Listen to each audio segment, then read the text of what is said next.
Hello everyone, not long ago, NVIDIA released a new generation of graphics cards, specifically the RTX 5000. And finally, I got my hands on the new graphics card, the RTX 5070 Ti, which I will definitely test in this video, review for you, and tell you all about this graphics card, and whether it's worth buying at all. It's truly an awesome graphics card, incredibly powerful, and it will be sufficient for all tasks for many years to come. And that's it, we can end the video here, that's all.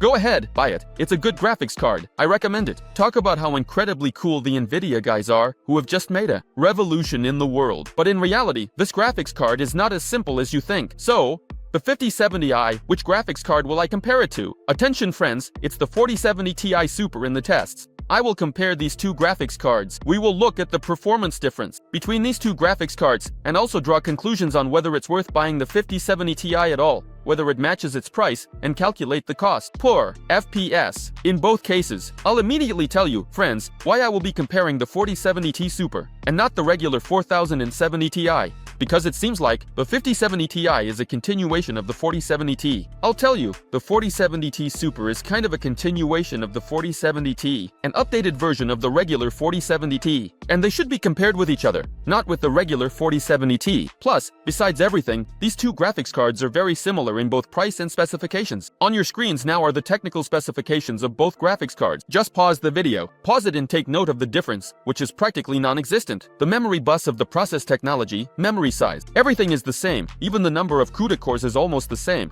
but there is still a difference. These are updated RT cores, updated tensor cores, and a new type of memory, GDDR7, which is 33% faster than GDDR6X. And the most interesting thing is that the price for the 57 model should be $50 cheaper than the 4070, and the Super graphics cards are very similar in cost. But in both cases, there is no recommended retail price here. We are buying graphics cards more expensive than they should be sold. This is what the Asus Prime RTX 5070 looks like. This is the Prime series. This series is very good. I highly recommend it. Honestly, friends, and I don't see the point in buying the 5070 or 5070 Ti in the top tier. Most expensive versions, it's not that impressive. You need a cooling system to justify overpaying an extra $100 to $200. I recommend looking at simpler models. And the Prime series, in my opinion, is again a good choice. Let's move on to the tests and see what the new 5070 Ti is capable of, whether it's worth buying, and how many dollars 1 FPS will cost us. The first game in the test is Cyberpunk 2077, Quad HD resolution, ultra setting, graphics, as well as ray tracing and DLSS set to quality. And attention, now you see the average FPS, as well as the cost per FPS. If we look at stores like New Edge and Best Buy,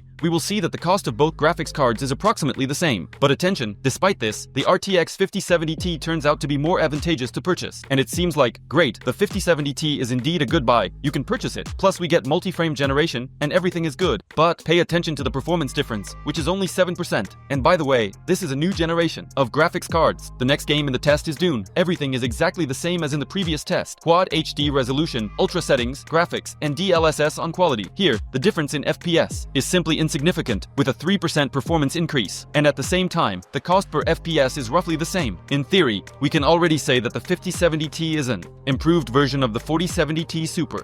The third game in the test is Red Dead Redemption 2. The graphics settings are the same. Here, the difference is more significant, and we get a 9% performance increase. There is also a difference in the cost per FPS. And if you tell me that I should have compared the 5070 Ti with the regular 4070 Ti, because then I would have seen a much greater difference in performance, I want to disappoint you because in this case, the performance difference will be 15%. So, yes, even in this case, you won't get the desired 30, 40, or even 50%. But, as I mentioned earlier, the regular 4070 Ti is in a completely different price range. For this reason, you need to compare it with the 4070 Ti Super.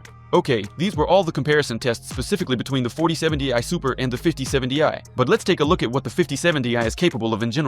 Can it perform well in 4K resolution? And pay attention, with ultra setting, graphics, DLSS set to quality, and ray tracing as well. And the results are indeed not bad. Yes, we can't get 60 frames per second. Here, we have at least around 50 frames per second. On the other hand, friends, the 4070i Super would give us about the same FPS. Moving on, Kingdom Come Deliverance 2. Here, the FPS is just out of this world. In 4K resolution, we have more than 80 frames per second. And this is with a graphics card that is not an RTX 5080 or 5090. So, hypothetically, you can pair a 4K monitor with the 5070i. But keep in mind that in this case, the graphics card won't last you for many years, because the requirements for games increase every year. And literally in 2 to 3 years, you'll face the fact that in 4K resolution, the 5070 Ti will already be delivering low FPS. Therefore, I still recommend that you include a Quad HD monitor in your setup along with the 5070 Ti for now. From 144Hz and above, And lastly, there's RDR2. Here, I was truly impressed because I expected lower FPS at 4K resolution. And the conclusions, friends, are as follows. The 5070 Ti is an excellent graphics card worth buying,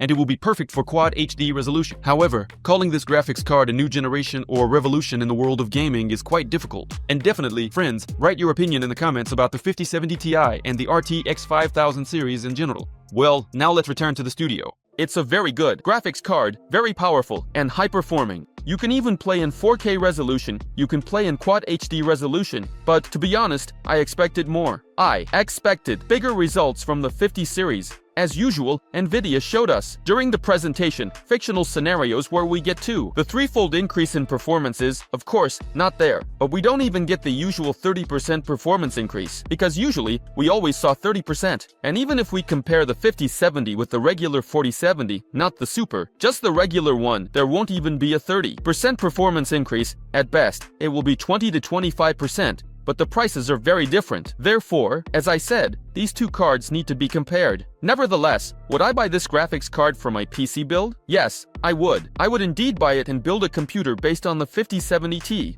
because the graphics card is good, interesting, and very powerful. And for practically the same money, we get really higher performance. So, yes, I recommend it. This was Brigman with you. Good luck to everyone. See you soon, and we'll meet again very soon.